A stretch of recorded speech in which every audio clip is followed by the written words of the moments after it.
चलिए सब लोग 3 बार ओम का उच्चारण करते हैं और गीता अध्ययन अपना शुरू कर। ठीक है, सब अपनी आंखें बंद कर लें, एक लंबी गहरी सांस लें और जाने दें। एक और सांस लें और सांस छोड़ते छोड़ते ओम का उच्चारण। ओ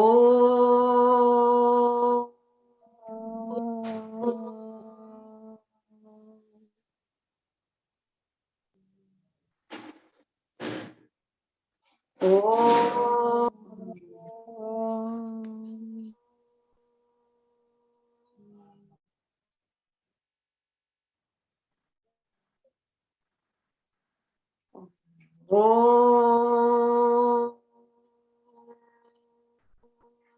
ओ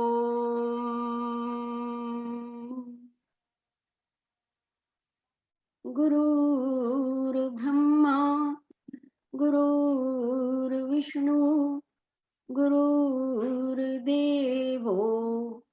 महेश्वरा गुरु साक्षात् परम ब्रह्म तस्मै श्री गुरुवे नमः। ओम शांति शांति शांति। जय गुरुदेव। और अब हम करेंगे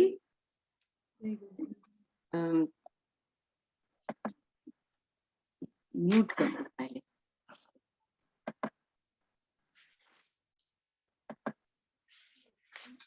12वां अध्याय और श्लोक नंबर 16 से शुरू करेंगे।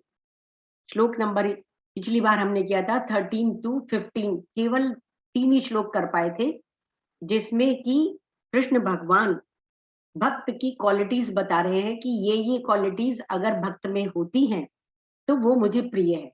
33 क्वालिटीज उन्होंने बताई हैं और ये बता रहे हैं कि अगर एक भी क्वालिटी किसी भक्त में आ जाती है तो 34 क्वालिटीज धीरे धीरे आ जाती। बाय 1 गेट 1 फ्री तो बहुत डील सुनी है, बाय 1 एंड गेट 34 ये कृष्ण जी की डील है कि अगर भक्ति आ गई, किसी के अंदर दृढ़ संकल्प आ गया, किसी के अंदर जो है योग शक्ति आ गई कि मुझे तो करना ही है, कृष्ण का दर्शन करना ही है, कुछ भी एक भक्ति आ जाए। और उसके लिए उन्होंने जैसे गीता में बहुत सारी बार बताया है, काम क्रोध लोभ मोह मद मत्सर, है ना, ये सब के ऊपर आपका कंट्रोल आ जाए तब ये चीजें प्राप्त होती। तो आज हम करेंगे 16th श्लोक। अनापेक्षा शुचिर दक्ष उदासीनो गत व्यथा सर्वारंभ परित्यागी यो मद भक्ता स मे प्रिया। मेरा ऐसा भक्त जो सामान्य कार्यकलापों पर आश्रित नहीं है, जो शुद्ध है, दक्ष है, चिंता रहित है, समस्त कष्टों से रहित है और किसी फल के लिए प्रयत्नशील नहीं रहता, मुझे अतिशय प्रिय है। In English, free from wants, pure dexterous, unconcerned, untroubled, renouncer of all undertakings, he my devotee is dear to me। इस श्लोक में कृष्ण जी भक्त के 6 गुणों पर प्रकाश डाल रहे हैं। किसी श्लोक में उन्होंने, जो पहले श्लोक हुआ 13 में, उन्होंने 7 गुणों पर प्रकाश डाला, फिर उन्होंने 5 गुणों पर प्रकाश डाला, फिर 3 गुणों पर प्रकाश डाला, इस तरह 15 गुण वो कर चुके हैं। और आज हम जो इसमें 6 गुणों पर प्रकाश डाल रहे हैं, 16th गुण, 16th क्वालिटी क्या होनी चाहिए भक्त की? अपेक्षा रहित। अपेक्षा, चाहत, इच्छा इत्यादि तभी होती है जब मनुष्य में अपूर्णता हो। जो मनुष्य पूर्ण परम ब्रह्म से युक्त हो जाए तो फिर और क्या अपेक्षा करेगा? पेट जब खाली हो तो मन खाने की अपेक्षा करता है, परंतु जब भरा हुआ पेट हो तो भोजन की कहाँ इच्छा। कितना ही स्वादिष्ट भोजन है आपके सामने कोई प्लेट परसे तो आपको बिल्कुल उसे देखने का भी मन नहीं करता। जब आप तृप्त होते हो, जब आप संतुष्ट होते हो, जब आप भक्त, असली भक्त होते हो, तो फिर ये अपूर्णता वाली जो चीजें हैं कि ये चाहिए ये चाहिए ये चाहिए, इनकी आकांक्षा रहित हो जाते। शुचि, दूसरा गुण यानी 17वां गुण, भक्त के भीतर तथा बाहर शुचि होती है। यदि मनुष्य बाहर की गंदगी को नहीं देखता तो भीतर की गंदगी कहाँ नजर आएगी? गंदगी और शुचि, जब बाहर की गंदगी दिखाई नहीं दे रही है किसी को, बहुत डर्टी रहता है, घर भी फैला है, अस्त व्यस्त है, तो उसे अंदर की गंदगी कहाँ दिखाई देगी? जितना भारतीय परंपराओं में शुचि पर लिखा तथा बोला गया है, उतना दुनिया के किसी और ग्रंथ में नहीं। परंतु जितने गंदे हमारे धार्मिक स्थल हैं, शायद ही कोई और जगह होगी। बाहर की गंदगी स्थूल है और भीतर की सूक्ष्म। जो बाहर की गंदगी है वो हमें नजर आती है और अंदर की सूक्ष्म है। अब यदि मोटी सुई में धागा नहीं पिरोया जा रहा तो पतली सुई में उसे कैसे पिराएंगे? तो नागर जी ने यहाँ एग्जाम्पल दिया है कि जिससे जो बाहरी ग्रॉस गंदगी जो दिखाई दे रही है, शारीरिक और भौतिक, उस गंदगी को दूर नहीं कर सकते तो अंदर की सूक्ष्म को कैसे करेंगे? मोटी सुई में अगर धागा नहीं पिरा पा रहे तो पतली बारीक सुई में कैसे पिराएंगे? तो शुरुआत करें अपने बाहर तथा अंदर फैली हुई गंदगी दिखती है तथा इसे साफ करने के प्रति सजग हो। यदि हाँ तो आप भक्त हो। जो गंदगी आपको दिख रही है, जैसे आपने चिंतन मनन किया कि मेरे से ये गलत हो गया या मुझे ये करना चाहिए, ये नहीं करना चाहिए, वो अंदर की जो बातें चल रही हैं, उस गंदगी को भी देखें। बाहर की तो साफ रखनी ही चाहिए, अन्यथा अभी सफर बहुत लंबा है। अगर वो गंदगी आपको दिखाई नहीं देती और आप उसे साफ नहीं करते तो समझ लीजिए दिल्ली अभी बहुत दूर है। 19वां गुण उदासीन। उदासीन शब्द का अर्थ है उत प्लस आसीन। उत संस्कृत शब्द है, आसीन ऊपर बैठा हुआ भक्त कर्मों को तो दक्षता से करता है परंतु फल के प्रति उदासीन है। यानी जो गुरुजी ने बताया, give your 100% and B free. फल की चिंता करे ही नहीं, बस अपना 100% करते रहें, फल के प्रति उदासीन। उसके विपरीत एक साधारण व्यक्ति कर्म को उदासीनता से करता है लेकिन फल के प्रति उसमें लालसा कामनाएं होती है। कर्म तो जो है वो उदासीन होकर करता है, 100% से नहीं करता, कर रहा है लथार्जिक से, चल ढीले ढीले से काम करते हैं और फल की इच्छा करता है कि ये प्राप्त हो जाए। उदासीन व्यक्ति संसार में ऐसे ही जीता है जैसे एक एक्टर स्टेज के ऊपर बाहर से तो अपने किरदार को निभा रहा है, बाहर से तो अत्यंत आसक्त दिखता है, परंतु भीतर से उस किरदार रोल से पूर्णतः उदासीन। जैसे एक एक्टर होता है, हमें लगता है कि इसमें जो नेगेटिव रोल भी करते हैं तो हमें लगता है विलेन है। वो उस रोल में दिखने में ऐसा लगता है कि वो है ही वैसा व्यक्ति अंदर बाहर से, पर एक्चुअली वो अंदर से कुछ और होता है और बाहर से वो रोल कर रहा हो।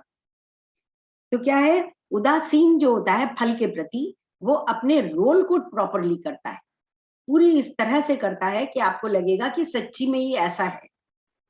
रोल से पूर्णतः उदासीन है। 20वां गुण परेशानी रहित अर्थात जिसकी व्यथा चली गई हो।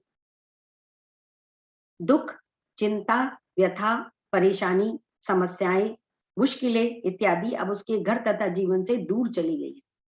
बहुत से लोगों को आपने देखा होगा कि उन्हें जो आ भी जाती हैं कुछ परेशानियां, वो महसूस ही नहीं करते, आ गई भाई ये तो आएंगी जीवन में, और उनको जो है उसके हिसाब से कर्म करते रहते हैं और खुश रहते हैं। तो क्या है, व्यथा, दुख, परेशानी, चिंताएं उनके जीवन से दूर चली गई है, वो भक्त है। दुख की माँ इच्छा और दुख के पिता है अज्ञान। दुख की माँ इच्छा, इच्छा सब का कारण है। इच्छा जागृत होने से ही जब आपकी इच्छा पूर्ति होती है, और जब इच्छा पूर्ति नहीं होती तो दुख और सुख दोनों होते हैं।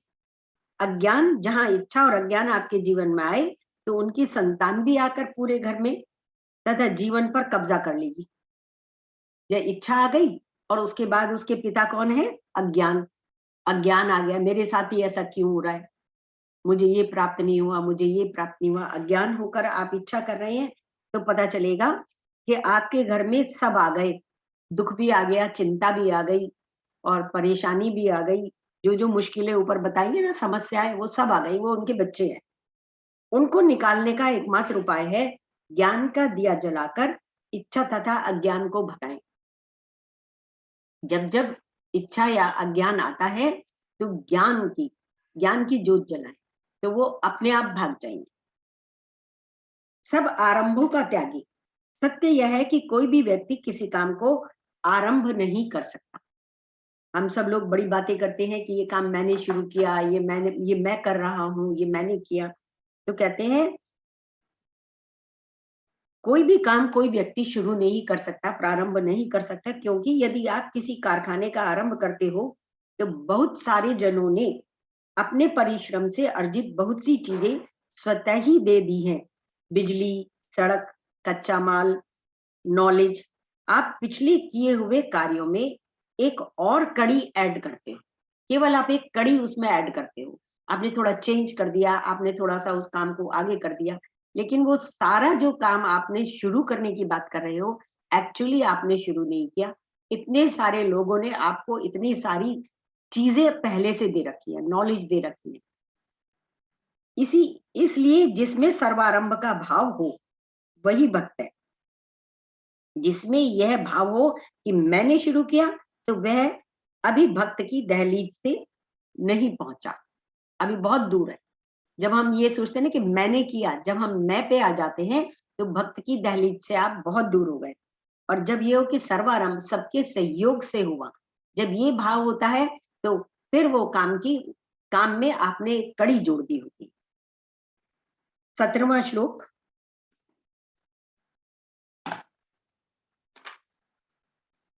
यो न हृष्यति न द्वेष्टि न शोचति न कांक्षति शुभा शुभ परित्यागी भक्ति मान्य स मे प्रिया।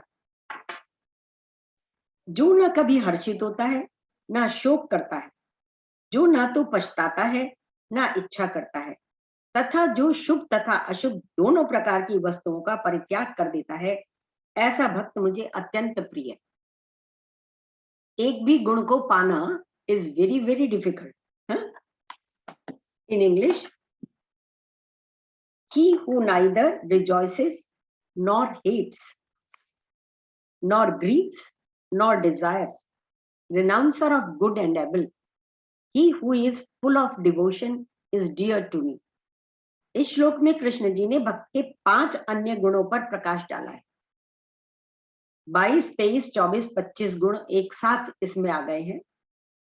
हर्ष, शोक, द्वेष तथा इच्छा न करना। यदि किसी समृद्धिशाली व्यक्ति को आप 1 रुपया या 100 रुपये देते हो तो उसको कितना हर्ष होगा। जब आप समृद्धिशाली हो, आपके पास पैसे की कोई कमी नहीं है, आपको कोई 100 रुपये दे, 1000 रुपये दे या 1 रुपया दे, तो आपको कितना हर्ष होगा, सोचिए। किसी अन्य को रुपये मांगने पर, देने पर कितना द्वेष हर्ष करेगा, और किसी दूसरे को आपने दे दिया तो भी उसे ना द्वेष होगा ना हर्ष होगा। उस रुपये के प्राप्ति की कोई इच्छा भी नहीं होगी। अगर आप समृद्धिशाली हैं, अगर आप में पूर्णता है, तो कोई किसी को कुछ भी दे रहा है, ले रहा है, आपको कोई कुछ दे रहा है, जब आपके पास इतना है आपको उसका कोई फर्क नहीं पड़ेगा। इसी प्रकार यदि मनुष्य में पूर्णता हो, उसके अंग संग में स्वयं परमात्मा का वास हो, तो वो संसार की कोई भी वस्तु प्राप्त होने पर हर्ष नहीं करता।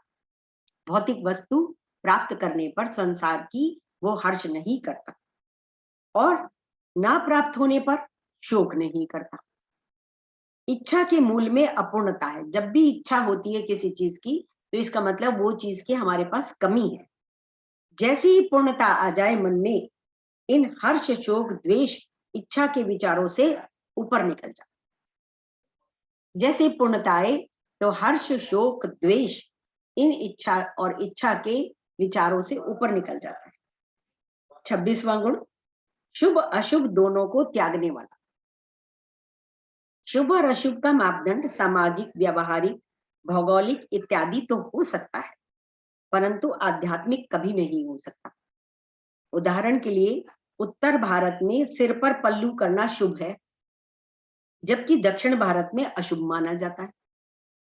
आज से हजारों वर्ष पहले दूध बेचना अशुभ कर्म था, परंतु आज वह शुभ कर्म हो गया है। ऐसे हजारों लाखों उदाहरण हैं जो एक समाज में शुभ है और दूसरे समाज में अशुभ है, एक समय में शुभ है और दूसरे समय में अशुभ है। जन सामान्य इस शुभ और अशुभ में इतना फंसा हुआ है कि परमात्मा को कम और शुभ अशुभ को ज्यादा याद रखता है। भक्त सांसारिक सामाजिक मान्यताओं को मानते हुए भी उन मान्यताओं से ऊपर उठता है। शुभ और अशुभ की जो मान्यताएं हैं उनसे ऊपर उठ जाता है। 18वां श्लोक। समः शस्त्रौ च मित्रे तथा मान अपमानयोः शीतोष्ण सुख दुःखेषु समः संग विवर्जितः तुल्य निंदा स्तुति मौनी संतुष्टो येन केनचित् अनिकेतः स्थिर मतिर भक्ति मान में प्रियो नरः। जो मित्रों तथा शत्रुओं के लिए समान है, जो मान तथा अपमान, शीत तथा गर्मी, सुख तथा दुख, यश तथा अपयश में समभाव है, जो दूषित संगति से सदैव मुक्त रहता है, जो सदैव मौन और किसी भी वस्तु से संतुष्ट रहता है, जो किसी प्रकार के घर बार की परवाह नहीं करता, जो ज्ञान में दृढ़ है, जो भक्ति में संलग्न है, ऐसा पुरुष मुझे अत्यंत प्रिय है।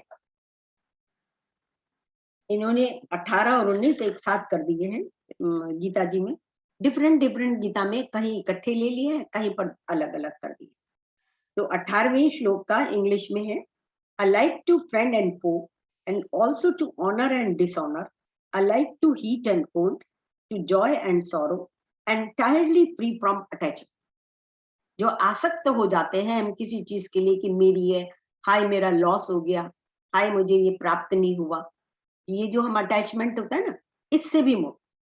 27वां गुण उन्होंने बताया, शत्रु मित्र सर्दी गर्मी सुख दुख मान अपमान में एक समान। मनुष्य बाहरी तथा भीतरी दो तरह के संबंधों में फंसा रहता है। बाहरी में शत्रु तथा मित्र आता है तथा भीतर में सर्दी गर्मी सुख दुख तथा मान अपमान आते हैं। बहुत ही इंपॉर्टेंट उन्होंने बताया, बहुत अच्छा एक्सप्लेनेशन है। जो व्यक्ति आज मित्र है कल शत्रु हो सकता है, जो आज शत्रु है वह शायद कल मित्र था। वह व्यक्ति भक्त है जिसका मन परम में विराजमान। जो आज मित्र है वो कल शत्रु हो सकता है। जो शत्रु है आज वो कभी कल मित्र रहा होगा। किसी से अनजाने व्यक्ति से आप शत्रुता नहीं करते, अनजाने व्यक्ति से मित्रता कर सकते हो।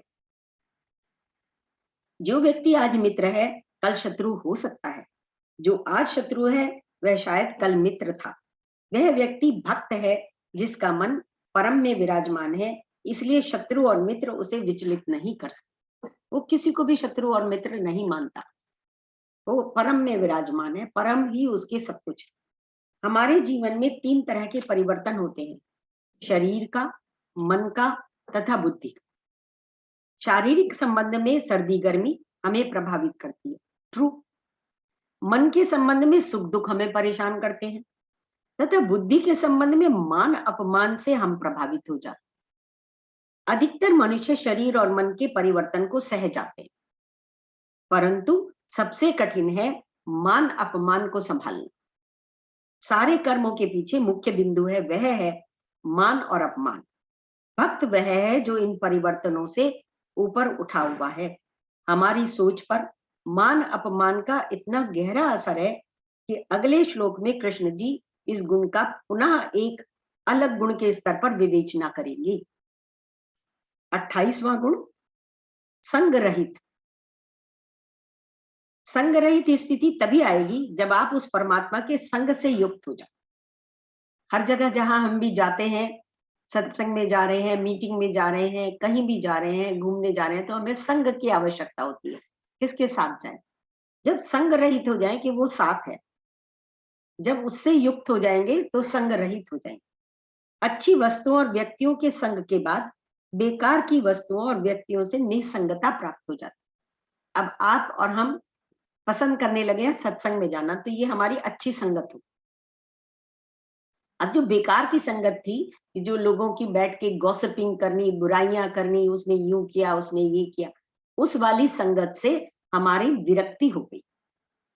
भक्त का संग परम से होने के कारण संसार के व्यक्तियों और वस्तुओं से वह संग रहित हो जाता। जो संसार के व्यक्ति और वस्तु होते हैं उनके प्रति ना वो भाव रहता कि साथ चाहिए ही, उनके साथ बैठे, उनके साथ बोले, वो भाव खत्म हो जाता है, संग रहित हो जाता है। बस जितना समय होता है ईश्वर की आराधना, ध्यान और अपने काम से काम। 19वां श्लोक, 19वां श्लोक हमने भी पढ़ा था, फिर से पढ़ लेते हैं एक बार।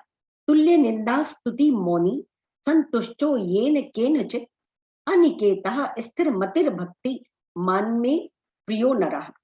जो सदैव मौन और किसी भी वस्तु से संतुष्ट रहता है, जो किसी प्रकार के घर बार की परवाह नहीं करता, जो ज्ञान में दृढ़ है और जो भक्ति में संलग्न है, ऐसा पुरुष मुझे अत्यंत प्रिय है। To whom ensure and praise are equal, silent content with anything, homeless steady minded, the person full of devotion is dear to me।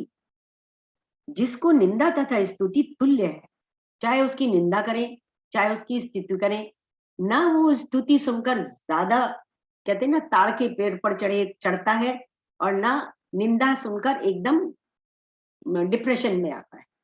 उसके लिए दोनों समान है। वो ध्यान देता है, अगर कोई उसकी क्रिटिसाइज कर रहा है, उसकी निंदा कर रहा है, तो ध्यान देता है कि हाँ, ये वाकई मुझ में कमी है क्या, और उस कमी को दूर करने का प्रयास करता है। कोई स्तुति करता है तो सोचता है कि ये सब ईश्वर ने ही कराया है, वो ही मेरे अंदर ये सब कार्य कर रहा है, सबके सहयोग से ये कार्य हुआ है। उससे भी वो एकदम से कहते हैं ना आउटबर्स्ट नहीं हो जाता खुशी में। जिसको निंदा तथा स्तुति तुल्य है, समान है, मौनी, हर चीज में संतुष्ट, अनिकेत तथा स्थिरमति वाला भक्तिमान नर मुझे अति प्रिय है। गीता जी के श्लोक में कृष्ण जी भक्त के 5 गुणों पर प्रकाश डालते हैं। अब हमने अभी तक जो है ये समझिए 28 गुण कर लिए।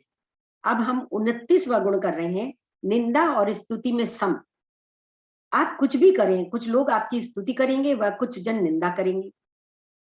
लोग निंदा स्तुति टिप्पणी करके चले जाते हैं और उनकी बातें आपको महीनों शूल की तरह चुभती ही रहती है और दर्द देती रहती है। इसलिए भक्त वही है जो निंदा और स्तुति से ऊपर उठे। 30वां गुण, मौन। हम सबसे अधिक स्वयं से बातें करते हैं। आपने देखा होगा एडवांस कोर्स होते हैं, उसमें मौन रखने को ये कहा जाता है। जब मन के दिमाग के अंदर चलने वाली चटर मटर शांत होगी, तभी हम भक्त कहलाने के लायक हैं। मौन तो रख लिया, मुंह पर पट्टी बांध ली, लेकिन अंदर तो चटर मटर दिमाग में चल रही है, अपने आप से तो हम बातें करते ही रहते हैं। वो बातें जिस समय शांत हो जाए, तब मौन, असली मौन आपके अंदर उतरेगा। लोग ना बोलने को मौन समझते हैं, जबकि मौन का अर्थ है बाह्य रूप से नहीं, अपितु मन से है। गीता जी के 17वें अध्याय में कृष्ण जी मौन को तन का वाणी का गुण न मानकर मन का गुण मान। जो 17वां अध्याय अभी आएगा इन फ्यूचर, उसमें कृष्ण जी कहते हैं ये मुंह से बोलने वाला मौन नहीं है, ये अंदर का मौन है। 17वें अध्याय में वो इसको अच्छे से एक्सप्लेन करेंगे। श्रेष्ठ मनुष्य अंतःकरण की गहराइयों में शांत होते हैं। जब आप सेटिस्फाइड होते हैं, जब आपने अपना कर्म पूरी तरह से कर लिया होता है, चाहे फल मिले या ना मिले, आपको कितना सेटिस्फेक्शन होता है, what ever I could do I have done. फिर चिंता नहीं, परेशानी नहीं, ग्लानि नहीं, दुख नहीं। तो जो मनुष्य अंतःकरण की गहराइयों में शांत होता है, जबकि सामान्य के लिए कहा जाता है जो शांत नहीं होता थोथा चना बाजे खाना, जिसे आधा आधा ज्ञान आ गया, आधा आधा संतुष्ट है, पूर्ण नहीं है, तो वो ज्यादा बोलता है, ज्यादा उछल उछल कर अपने आप को शो ऑफ करता है। 31वां गुण, हर चीज में संतुष्ट। अधिकतर लोगों ने भक्ति को मजाक बना रखा है। मुंह से तो कहते हैं जाहि विधि राखे राम ताहि विधि रहिए, परंतु लंबी लंबी कतारों में मंदिर मस्जिद के बाहर आपको बहुत से लोग दिखाई देते हैं। क्या ये संतुष्ट जन है जो धन्यवाद करने आए हैं, या माँ मुरादा पूरी इच्छा पूरी करवाने वाले फिर प्रसाद बांटने वाले हैं कि माँ इच्छा पूरी कर दे, इच्छा को लेके आ रहे हैं? क्या ये भक्त है, संतुष्ट भक्त है? नो। लंबी लंबी कतारों में लोग आते हैं और जरूर कुछ ना कुछ हर जना मांगता ही है। अरे भाई, आप अपना कर्म कर्तव्य 100% से करो, फिर प्रसाद में जो भी फल मिले उसे प्रसाद समझकर संतुष्ट हो जाइए। यही है सही भक्ति। 32वां गुण अनिकेत। निकेत अर्थात रहने का स्थान, अनिकेत अर्थात जिसका कोई भी रहने का स्थान न हो। रहना मात्र घर नहीं, अपितु शरीर मन बुद्धि भी आत्मा का वास स्थान है। मैं बहुत पहले से ये कहा करती हूँ, ये शरीर एक मंदिर है और इसमें आत्मा रूपी डिवाइन ईश्वर रहता है। आज इस वाले श्लोक के इस पार्ट में 32वें गुण में वो अनिकेत को यही बता रहे हैं। क्या है अनिकेत? निकेत अर्थात रहने का स्थान, अनिकेत अर्थात जिसका कोई भी रहने का स्थान ना हो, यानी कंकड़ ईंट पत्थर का मकान ना हो। रहना मात्र घर नहीं है, अपितु शरीर मन बुद्धि भी आत्मा का वास स्थान है। चाहे साधु हो अथवा गृहस्थ, यदि वे अपने निवास स्थान में वैराग्य स्वरूप रहता है तो वह अनिकेत है। जो अपने घर में वैराग्य से रहता है तो वो अनिकेत है, यानी निकेत से उसका अटैचमेंट या जिसे कहते हैं मैं मेरा मैंने ये बनाया वाले भाव से वो अलग है। किसी संत से एक शिष्य ने पूछा कि महाराज, मनुष्य अपने बच्चों तथा मकानों में इतना आसक्त क्यों हो जाते हैं? उसके उत्तर में साधु ने कहा, क्योंकि उसने जीवन में यही एक रचनात्मक काम किया है, घर बनाया और बच्चे बनाए। ये सब बातें बताने का तात्पर्य यह है कि इस कंक्रीट से मकान से इतना लगाव रखने की कोई आवश्यकता नहीं है, क्योंकि ये कुछ वर्षों बाद किसी और का होगा। वो चाहे बहू भी हो सकती है, पोता पोती भी हो सकते हैं और नौकर भी हो सकता है। उसे बहू को आप स्वयं बुलाएंगे और देखते देखते वो सर्वे सर्वा हो जाएगी। उसी की आज्ञा घर में चलेगी और आपकी अपने ही घर में नहीं चलेगी। इसीलिए इन सांसारिक निकेत से इतना आसक्त रहने की आवश्यकता नहीं है। 33वां गुण स्थिर मति।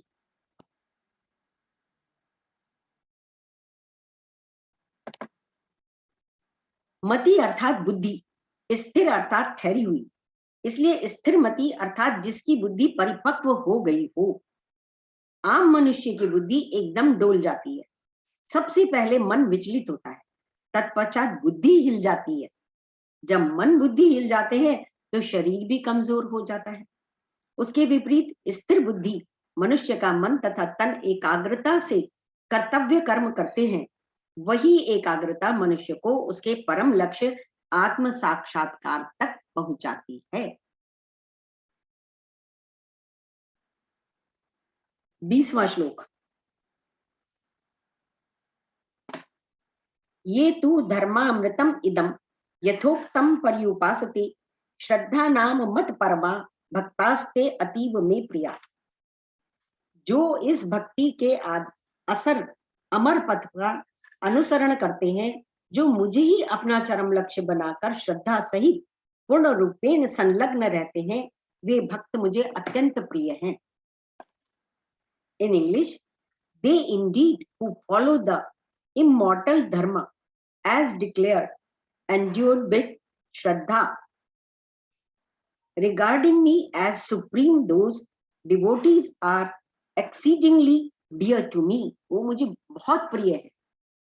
श्रद्धा से भरपूर 34वां गुण संशयात्मा भवसागर तो क्या सड़क भी पार नहीं कर सकता। जो संशयात्मा आपने देखा होगा, घर का ताला बंद किया चलते समय और फिर एक बार देखेंगे, फिर जरा सी दूर जाएंगे और फिर देखेंगे बंद कर दिया नहीं कर दिया, उसने ये काम किया कि नहीं किया, मैंने चाबी का गुच्छा पर्स में रख लिया नहीं रख लिया। जो इस तरह के संशय करते हैं, किस किस पे संशय करते हैं? सब पे संशय करते हैं। अपने पे तो कर ही रहे हैं, गुरु पे भी करते हैं, अपने माँ बाप पे भी करते हैं, भाई बहनों पे भी करते हैं, पति पत्नी पर भी करते हैं। वो संशयात्मा। संशयात्मा भवसागर तो क्या सड़क भी पार नहीं करता। संशयात्मा मनुष्य अनजानों से नहीं अपितु अपनों से भी डरता है। ये ना कर दे, मेरे सामान चोरी ना कर ले, मुझे रात को मार ना दे। जिस भी व्यक्ति में संशय रूपी कीड़ा घुस जाए तो वह सब कुछ होते हुए भी बड़ा दुखी, दीन तथा दरिद्र रहता है। उसके विपरीत श्रद्धा से भरपूर मनुष्य बड़ी बड़ी मुश्किलों को पार कर लेता है। श्रद्धा एक विचार है जो आपके तन मन में बस जाता है। जैसे आप एक बैंक में एक अनजान व्यक्ति को लाखों रुपये दे देते हो, उसके बदले में वह व्यक्ति आपको एक छोटी सी रसीद देता है, फिर भी आपको पूर्ण विश्वास है कि मेरा पैसा सुरक्षित है। ऐसी श्रद्धा जिस मनुष्य को परम पर हो जाए तो वह भक्त है। जब उस परम पर वो श्रद्धा हो जाती है, उस पर विश्वास हो जाता है, कुछ ना कुछ तो ऐसा दिखाते ही रहते हैं ना भगवान, जिससे कि आपको ये पता चलता है कि हाँ ईश्वर है, मेरी बात सुन रहे हैं। तो जब उस पर ये परम विश्वास हो जाता है, तब समझिए कि आप भक्त हैं। लास्ट गुण, 35वां गुण, मुझे परम माने। जब भी कृष्ण जी मेरा अथवा मुझे शब्द का प्रयोग करते हैं, तो उसका अर्थ आत्मा लिया जाना चाहिए। प्रत्येक जीव के भीतर तथा बाहर एक आत्मा ही विराजमान है और वही आत्मा परम है, बाकी सब नगण्य है। अब आप अपने आप से पूछिए, आप किसको परम मानते हो? धन को, तन को, परिवार को, नाम को, यश को, सम्मान को, अथवा प्रभु को? जो भी प्रभु को परम मानता है, बस वो ही भक्त है। आत्मा मात्र कहने से परम नहीं है, अपितु वास्तव में आत्मा ही वह शक्ति है जो हमारी इंद्रियों, मन, बुद्धि का आधार है। न मात्र आप में, बल्कि छोटे से जीव से लेकर पूरे के पूरे ब्रह्मांड का आधार भी आत्मा ही है। इस अध्याय के अंत में कृष्ण जी कहते हैं, जो इस धर्मयुक्त अमृत अर्थात पिछले दिए हुए 35 गुणों को अपने जीवन में अंगीकार करता है, वह मुझे अत्यंत प्रिय है। ओम तत्सदिति।